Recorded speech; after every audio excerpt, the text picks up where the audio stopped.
1. Assim nos ensina a palavra do Senhor. Êxodo 3.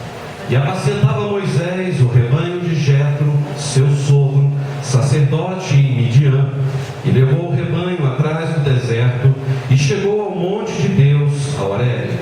E apareceu-lhe um anjo do Senhor, em uma chama de fogo, no meio de uma sarça, e olhou, e eis que a sarça ardia no fogo, e a sarça não se consumia.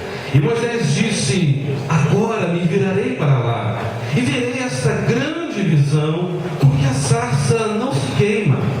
E vendo o Senhor que se virara para ver, bradou Deus a ele do meio da sarça, e disse: Moisés, Moisés. E respondeu ele: eis-me aqui. E disse: não te chegues para cá, tire os sapatos de teus pés, porque o lugar em que tu estás é terra santa. E disse ainda: eu sou o Deus de seu pai, o Deus de Abraão, o Deus de Isaque, o Deus de Jacó. E então Moisés cobriu o rosto, pois teve medo de olhar para Deus. Vamos parar por aqui. Mantenha sua Bíblia aberta nesse texto. Aqui está uma palavra citada tão pequena, mas que tem feito tanta diferença e causado tanto impacto na vida de milhões, e por que não dizer de bilhões de pessoas. Uma palavra com 4 letras: medo. E talvez seja uma das palavras que mais tem atormentado a sua vida também nesta noite. O que é medo? O que nós podemos definir por medo? Medo, dentro da sua palavra no dicionário, é terror. Medo é pavor. Medo é um grande susto, é receio de uma coisa ruim acontecer. Parece-nos uma palavra tão pequena, mas uma palavra que nos incomoda demais. A palavra medo. Eu acho interessante quando penso no medo. Me lembro daquele jovem cavalgando para a serra, indo para a sua casa na região serrana, e de repente uma viatura da Polícia Federal atropelou ele e o cavalo juntos, né? E assim, isso, histórias contadas lá na Serra de Nova Friburgo, onde eu morei desde a minha infância até os 22 ou 23 anos. E é interessante que quando eles foram atropelados, aquele carro da Polícia Federal jogou-os para bem longe, deixou os feridos. E um dos policiais desceu do carro e foi até aquele homem ver como estava o seu estado, enquanto o outro foi ver o cavalo. E todos nós sabemos, quem aqui trabalha com animais, que quando machuca, de repente quebra uma perna de um cavalo, ou ele tem um ferimento muito grave, não tem outro jeito. Peço uma água, né? A fumaça ajudou aqui, né? Qual é a situação de uma pessoa quando vê um cavalo ferido? Sacrificar, tem que matar. Então, naquele exato momento, o policial, enquanto estava tentando ver o rapaz machucado, que tinha quebrado a perna e estava sangrando, o outro foi ver o cavalo e viu que o cavalo também estava com a perna quebrada e sangrando. E naquele exato momento, o policial sacou a arma e deu 2 tiros na cabeça do cavalo. E naquele momento, aquele policial então saiu de lá do cavalo, ainda com a arma em punho, e chegando perto daquele rapaz machucado, disse: como o senhor está? Eu estou bem, eu estou ótimo, olha, eu já posso até andar, muito obrigado pela atenção de vocês, por favor, eu já estou indo embora, eu posso até correr. Medo, porque talvez ele imaginou que de fato aquele policial também iria sacrificá-lo, né? Ao vê-lo machucado como fez com o seu cavalo. Medo. Do que você tem medo nessa noite? Medo de barata? Eu conheço um homem que tem medo de barata. Eu tenho conhecido de muitos casos de mulheres que vão matar barata e o marido em cima da cadeira. Você tem medo de cobra? O meu pai tem medo de sapo. Ele não pode ver um sapo que ele fica apavorado. E isso desde criança a gente via meu pai desesperado. Ele enfrentava tudo menos um sapo. Tem gente que tem medo de escorpião. Tem medo, tem pavor, tem medo de pavor de cachorro. Mas tem outras pessoas que não têm medo disso, mas tem medo de alguém que convive com você o tempo todo. Talvez você tenha medo do seu marido. Talvez você tenha medo da sua esposa. Ou talvez você tenha medo das pessoas descobrirem quem de fato é você. Qual é o teu medo nessa noite? Talvez você tenha medo que as pessoas descubram as coisas erradas que você fez.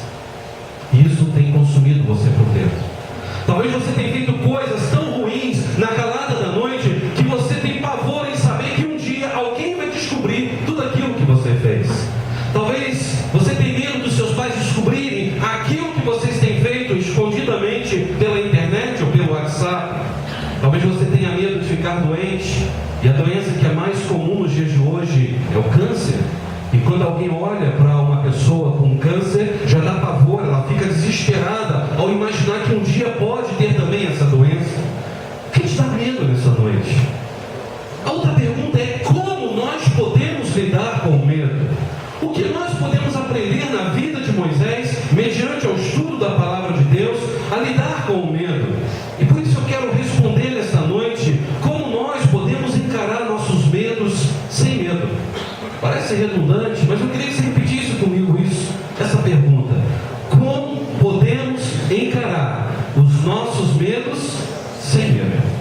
E nessa noite nós vamos ver alguns textos que vão falar um pouquinho a respeito da vida de Moisés, de tudo que ele passou na sua vida, na tríade da vida dele. Por que tríade? Os primeiros 40 anos Moisés passou como príncipe do Egito, criado ali com todas as regalias, com toda a sabedoria, um homem que estava vivendo no melhor momento da sua vida, intelectualmente falando, economicamente falando e também sentimentalmente. Moisés depois mata um egípcio. Quando ele vê, ele sabe que ele era também um hebreu, e depois que matou um egípcio, ele foge. Segunda parte da tríade de Moisés. E ele vai ficar quantos anos lá em Midian? Mais 40 anos. E depois de 40 anos, Deus chama Moisés. O texto que nós lemos hoje já está indo para a outra parte, pela qual Moisés fica mais 40 anos com o povo no deserto lá do Sinai. Então Moisés teve 3 fases. E hoje nós vamos ver a fase segunda da vida de Moisés, quando Moisés já estava com cerca de 80 anos. Então vamos pensar na vida dele. Nesse texto que nós lemos, nós entendemos que eu e você também podemos vencer o medo sem medo, quando nós entendemos de que Deus, Ele usa o nosso medo para nos levar ao sucesso da sua glória. Deus usa aquilo que nos causa pavor, para que aquilo que nos domina, para que aquilo que nos assusta hoje, seja instrumento nas mãos dele, para que a glória seja dada ao nome dele. Vejam só o que diz no versículo 6, ainda de Êxodo capítulo 3. Diz assim: disse ainda: eu sou o Deus de seu pai, Deus de Abraão, Deus de Isaque, Deus de Jacó. E então cobriu o rosto Moisés, porque teve medo de olhar para Deus. Versículo 9: pois agora o clamor dos israelitas chegou a mim, e tenho visto como os egípcios os oprimem. Vá, pois agora eu envio a quem? Faraó, para tirar do Egito o meu povo, os israelitas. Olha para onde Deus está mandando Moisés ir. Justamente para aquele que mais ele teria pavor de enfrentar um dia novamente: Faraó. E olha o versículo 11: Moisés, porém, respondeu a Deus o que? Quem sou eu? Quem sou eu, Deus, para me apresentar-me a Faraó e tirar os israelitas do Egito? Meus irmãos, para quem não conhece essa história, esse é um momento em que Moisés tem uma visão fantástica da sarça ardendo em fogo sem se queimar. E para quem não conhece, ali na Palestina, no Oriente Médio, é muito comum nos desertos de lá ter sarças assim, mais ou menos, não chega a 2 metros de altura, um arbusto muito grande, muito largo, mas que os galhos são oleosos. E é algo muito raro, mas é um fenômeno que realmente pode acontecer, de pegar fogo e não destruir a madeira por causa da sua oleosidade. Aquilo para Moisés era algo novo, aquilo para Moisés foi algo fantástico, porque foi uma ação sobrenatural que acontece com uma sarça. E quando tem uma sarça, não tem uma só, são várias. E de repente somente aquela estava pegando fogo, era realmente algo sobrenatural acontecendo na frente dele. E exatamente nesse momento que Moisés então vai ser impactado, descobrir que o Deus Todo-Poderoso estava ali para ajudá-lo a vencer o seu maior medo de ter que voltar para o Egito. Porque Moisés até então não tinha tido essa experiência com Deus dos seus pais. Moisés não conhecia ainda o Deus de Abraão, o Deus de Isaque, o Deus de Jacó. Ele conhecia as divindades egípcias, mais de 1.500.000 deuses. Os egípcios sempre tiveram muitos deuses para adoração. E passou 40 anos, o seu sogro era sacerdote Midian, provavelmente também, ele ainda não tinha conhecido o seu verdadeiro Deus através do seu sogro, porque não era sacerdote do Deus Altíssimo. E vejam que Moisés, Ele simplesmente estava ali porque ele havia fugido logo depois que assassinou um egípcio para defender um irmão hebreu. E ali ficou 40 anos. Agora em Midian, 80 anos. Normalmente alguém com 80 anos pensa em se aposentar. Normalmente alguém com 80 anos, se bem que no Brasil 80 anos você está começando ainda a pensar em aposentadoria, né? Mas nessa época, ele já estava cansado, mesmo pelo período que eles viviam muito tempo. E se você ler comigo, veja o que diz o capítulo 7 de Êxodo, o versículo 7, para você entender como que estava Moisés. Ele já não era um garotão, como diz as novelas, né? Coloca o Moisés bonito, forte, jovial, indo falar com o faraó, e ainda talvez revendo a sua ex-namorada. Eu acho engraçado essas novelas, esses filmes hollywoodianos. Moisés, quando vai falar com o faraó, ele já está idoso, ele já está com 80 anos. O que diz aí, Êxodo 7:7? Moisés era da idade de 80 anos e Arão de 83, quando foram falar a faraó. Gente, vocês conseguem entender isso? Moisés ficou 40 anos fugindo com medo. Ele não estava preparado para enfrentar o seu medo. Ele passou 40 anos no deserto. Ele tentou se enganar, como se tudo estivesse bem, como se o Egito fosse um passado, como se o Egito fosse de fato algo que não era mais real na sua história. Só que as coisas não estavam bem, porque no coração de Moisés havia um sentimento de fracasso.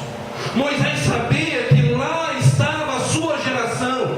Moisés sabia que lá estava o seu verdadeiro povo sendo escravizado, e ele fugindo porque tinha medo.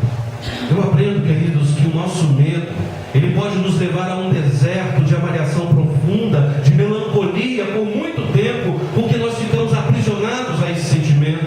E infelizmente muitas pessoas acabam vivendo anos e anos nesse deserto de melancolia por causa do seu medo. Qual é o teu medo?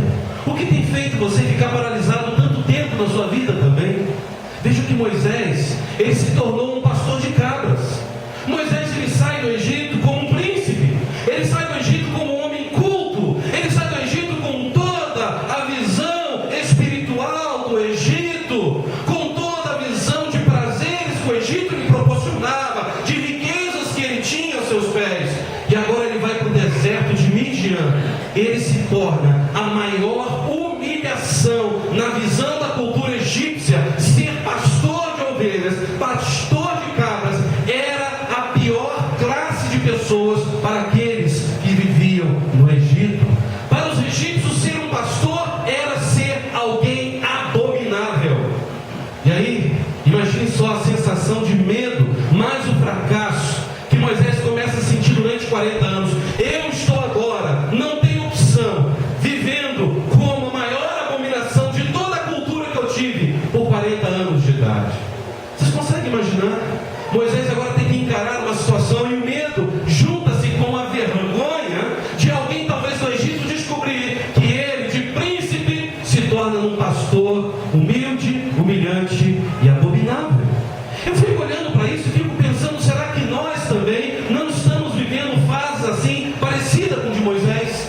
Vivendo num deserto por causa dos nossos medos, num deserto que levou Moisés a um quebrantamento, e talvez esse quebrantamento você esteja vivendo ainda hoje, um processo de humilhação. As pessoas olham para a sua história e te classificam como alguém abominável, porque simplesmente desprezam você e desprezam a sua história. Eu não sei se você também passa por isso. Só que esse quebrantamento de Moisés levou Moisés a experimentar um grande milagre, porque foi no momento que ele estava no deserto, não no Egito, não com toda a pompa de todo o palácio real,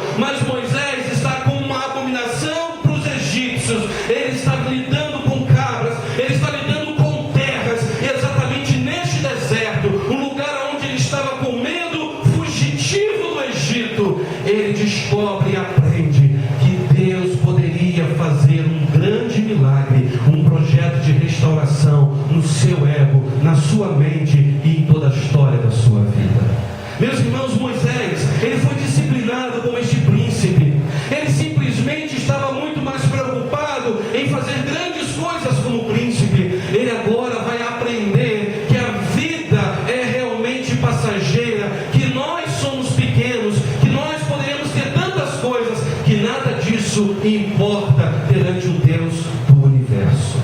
É por isso que quando eu olho para a Bíblia, eu vejo quando Salomão escreveu em Provérbios 28:13. Eu acho que esse é um texto que nós deveríamos guardar em todos os dias da nossa vida, para pensar seriamente diante da vergonha que muitas vezes nós nos submetemos por causa do pecado.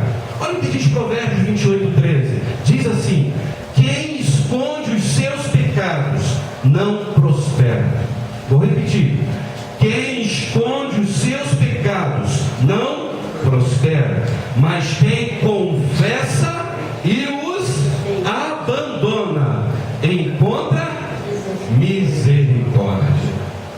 No momento que eu entendo que eu pequei, no momento que eu entendo que eu me tornei numa humilhação, uma abominação, mas eu reconheço que eu falhei e eu peço perdão ao Senhor, e não só peço perdão, mas abandono aquele pecado, eu encontrarei misericórdia, porque Deus olha para mim e para a sua miséria e Ele nos restaura, Ele nos transforma, porque para Deus nada é irrecuperável. Louvado seja o seu nome.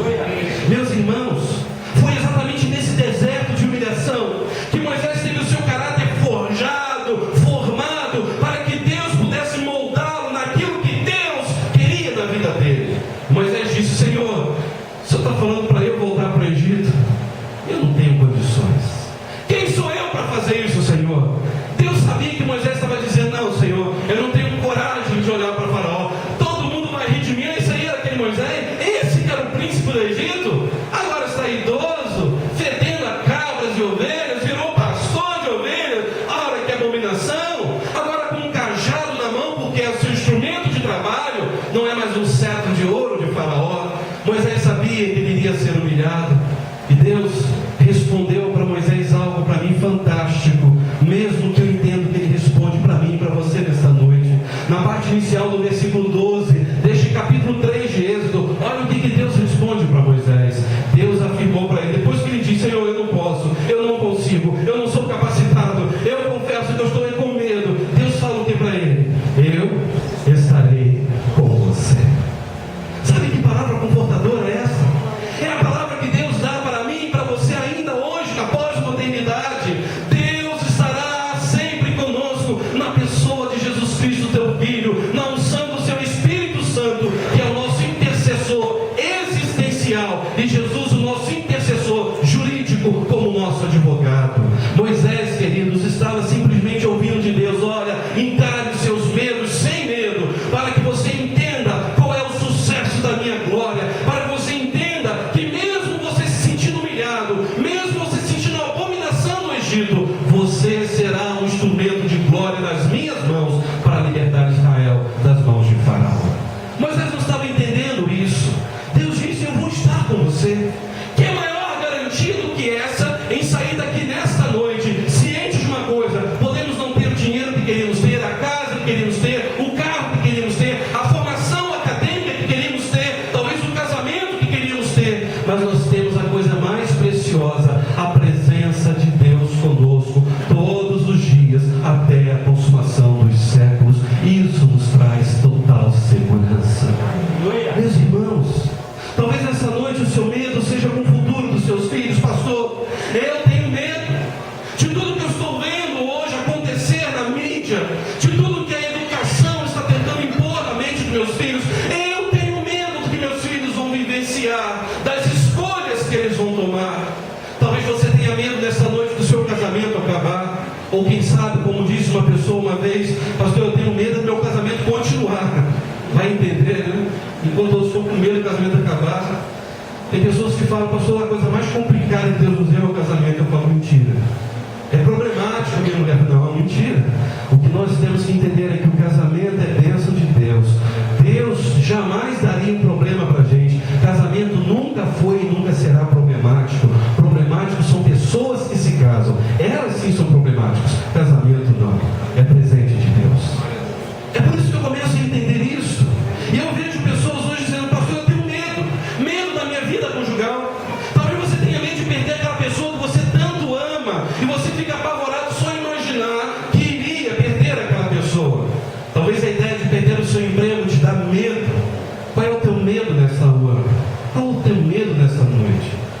medo paralisa.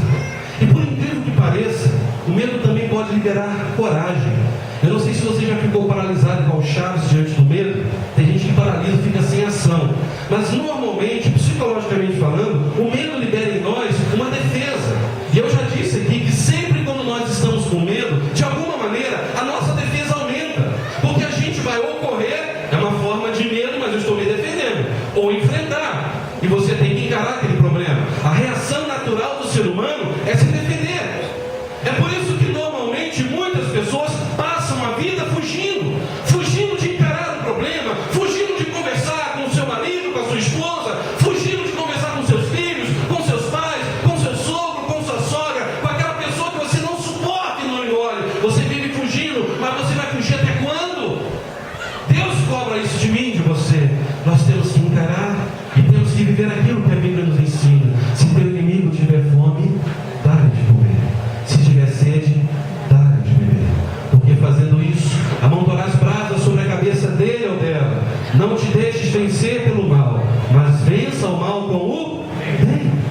Moisés tentou fugir por 40 anos, e 40 anos ele constituiu família, ele se submeteu a ser pastor de ovelhas, ele viveu ali no deserto de Midian, e ele já estava imaginando: daqui eu vou ser sepultado, daqui vai acabar a minha história, e pelo menos eu não vou encarar o Egito de novo, porque eu tenho pavor só em pensar de ser escarnecido por eles e ser cobrado por aquilo que eu fiz lá no passado. Só que chega um momento que Deus, através do seu poder, vai mostrar para Moisés: você precisa ir, eu estarei contigo.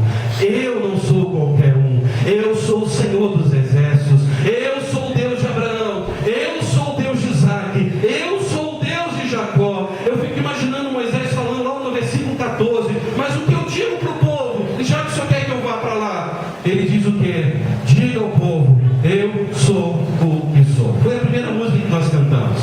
Yud, Re, Vav, Re no hebraico, e Yehová. Não sabemos a pronúncia correta, mas a palavra transliterada no português de Jeová. E alguns falam: pastor, Jeová é nome de Deus. Não, não é nome. Jeová é nome.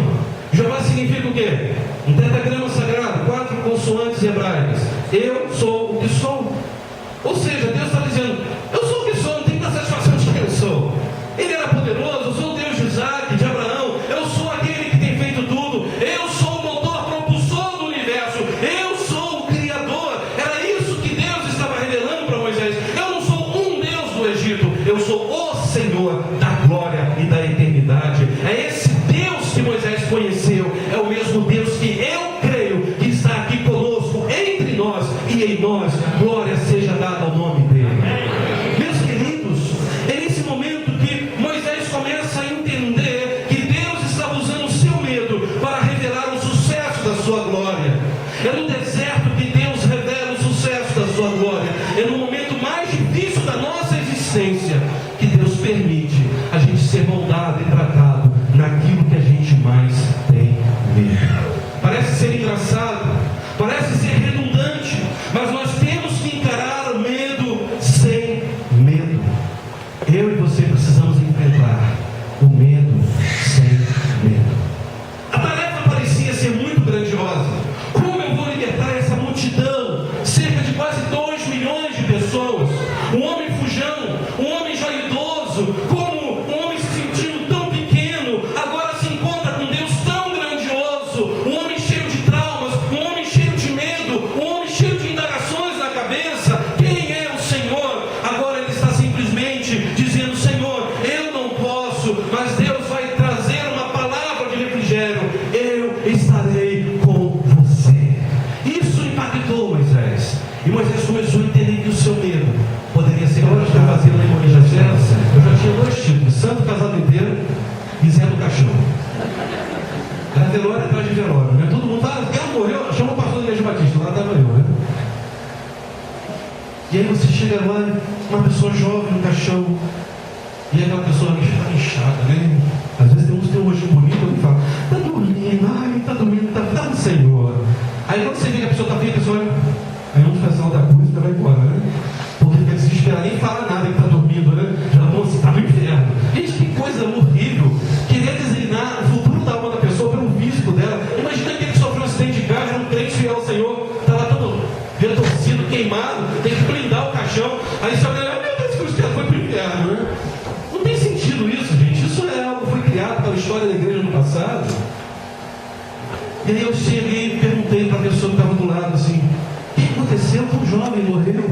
Pastor, eu não sei, começou com uma coceira assim no braço, e foi coçando, foi dando umas feridas no pescoço. Enquanto ela estava falando, uma pessoa que era conhecida nossa da igreja estava do lado, estava assim, né? E respirando fundo, e eu disse, sério. Aí depois começou a ver que estava sentindo uma palpitação, uma coisa assim, e teve que correr para o hospital, não sei, chegou lá e parada cardíaca e morreu. A pessoa, pastor, vamos embora, ligar para o hospital. O que está acontecendo? Eu acho que eu estou com esse problema. Que problema? Eu nem estava entendendo o que ele estava falando. Eu fui ao hospital do lado ali da Santa Casa, do lado do cemitério, cemitério não, é do velório municipal. Pertinho, já está assim, entrou no hospital, já sai do velório, né? Eu fui com ele lá, o médico viu pressão, olhou tudo, disse, não tem nada. Não está coçando, eu não tem nada. Está normal. Tem certeza? Está olhando aqui, não tem nada. Foi ver o coração, não, está tudo bem. Aí levaram para fazer ultrassom, foi um monte de coisa para a pessoa desesperada. Eu tenho plano de saúde, eu tenho plano de saúde. E lá vai eu ficar ali, correndo lá para o velório, aquela situação. Não tinha nada. Emocional. Você é uma pessoa assim, quando alguém fala, fulano está com câncer. Aquele sentido, começou a tirar uma dorzinha. Estou sentindo também. Você já conhece alguém? Só você é assim. A pessoa fica apavorada. Aí a pessoa começa a ficar com medo. E aí ela começa a fazer de tudo. Você sabia que o limão é bom contra o câncer? Pronto, a pessoa só toma limão na vida. Ela vai tomar limão de manhã, de tarde, de noite. O sangue vai ficar água pura, né? Fininho. A pessoa fica com medo, fica com pavor. Ela começa a achar, por que meu corpo está me traindo? Eu não como massa, eu não como nada. Eu estou fazendo melhor. E eu estou ficando doente. E ela fica traumatizada, ela vai ficando com medo.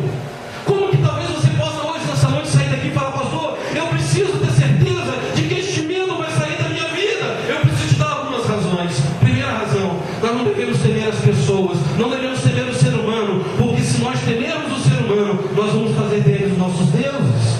Se para você ter a aprovação de pessoas é a coisa mais importante da sua vida, você vai ter medo de perder a aprovação delas, e isso você vai ter para a vida toda, grande medo, e você vai transformar as pessoas em deuses, porque você quer ser aplaudido por todo mundo. Então você não pode ficar preocupado que as pessoas vão falar de você. O que importa é agradar a Deus. Outra questão, se ficar rico para você é a coisa mais importante da sua vida, você vai ficar com medo de ficar pobre.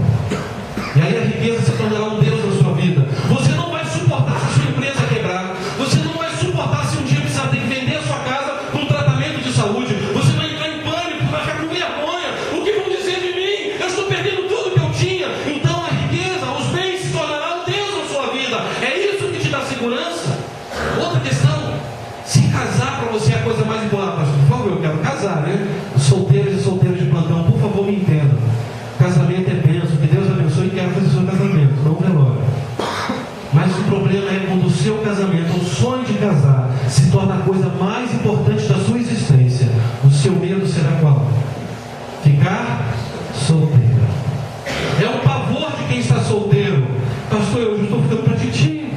Aí o primeiro traço que aparece casa. Estou cansado de ver gente casando assim. Casa mal, dá dor de cabeça para pai e mãe, dá dor de cabeça para toda a geração, porque quis casar, mas em vez de resolver o problema, atrapalhou. Então o casamento se tornou um Deus na sua vida. Outra coisa, se o sucesso é a coisa mais importante na sua vida, você vai ter sempre medo de fracassar, porque o sucesso é um Deus para você. Você não admite fracassar, não admite errar. Sabe, queridos, de tudo isso que eu falei, como eu posso ter certeza para ter então alegria e coragem? A única coisa que eu e você teríamos que ter medo na nossa vida é perder o amor de Deus. Mas porque Deus estava usando o pouco que ele tinha para o muito da sua glória. Moisés descobriu que o grande eu sou estaria com ele, e através daquele cajado Moisés pôde receber não poder no cajado, mas o poder na sua vida para saber que a autoridade foi dada. Ele iria fazer em nome do Senhor. Um Deus transcendente, um Deus intocável, um Deus majestoso, um Deus santo, santo, santo, um Deus que agora se apresenta como um Deus imanente, presente, uma pré-figura do Cristo, um Deus conosco, um nosso advogado, um Senhor que nunca nos abandona. É esse Deus que se apresenta a Moisés. Assim como Moisés conheceu aquele poder, assim como Moisés na sua vida, naquilo que ele possuía, esse Deus também age na minha, na sua, na nossa vida. Com aquilo pouco que nós possuímos, Deus quer que você consagre para que isso seja instrumento da glória dele, para que as pessoas saibam que você de fato tem uma vida no altar desse Deus. Talvez essa experiência dá coragem para muitas pessoas, mas talvez ainda não tenha dado coragem a você. E Deus revelou para mim e para você algo maravilhoso: a pessoa de Jesus Cristo. Eu quero encerrar dizendo para você que hoje esse Jesus imanente está aqui, o Jesus presente, não um transcendente, mas um Jesus que está sempre do nosso lado. E eu quero que você entenda o que diz 1 João 4, verso 18, para aqueles que ainda têm medo, que você possa pegar esse versículo, colocar na sua geladeira, onde você viver, gravar no seu coração, na sua mente, que diz o seguinte: 1 João 4, 18, no amor não há medo. Jesus é Deus, você crê nisso? E se Jesus é Deus, Jesus também é amor, porque Deus é amor. Então no amor não há medo, ou seja, em Cristo também não há medo. Pelo contrário, o perfeito amor, quem é o perfeito amor? É Deus.